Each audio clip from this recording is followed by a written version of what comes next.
Super clay দিয়ে burger বানানোর পর বার্গারটা যে দেখতে এত বেশি সুন্দর হবে আমি নিজেও কল্পনা করতে পারিনি। হ্যালো এভরিওয়ান, কেমন আছো সবাই? আজকে তোমাদের সাথে শেয়ার করব কিভাবে আমি সুপার ক্লে দিয়ে বার্গার বানিয়েছি।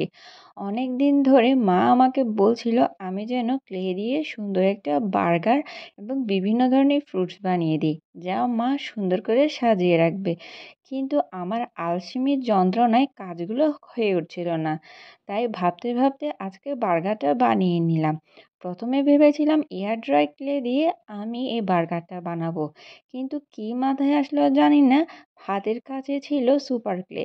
এয়ার ড্রাই ক্লে শেষ হয়ে গেছিলো, তাই সুপার ক্লে দিয়ে বার্গার বানিয়েছি এবং এটা দেখতে যে সত্যি এত বেশি রিয়েলিস্টিক এবং ফোমি হবে আমি নিজেও কল্পনা করতে পারিনি। আসলে অনেক বেশি সুন্দর হয়েছে এবং দেখে মনে হচ্ছে এখনই খেয়ে নেওয়া যাবে, কিন্তু খাওয়া যাবে না কিন্তু। সো আমার কথা বলতে বলতে বার্গার বানানো কিন্তু শেষ হয়ে গেছে। তোমরা জানাবে কেমন হয়েছে। আল্লাহ হাফেজ।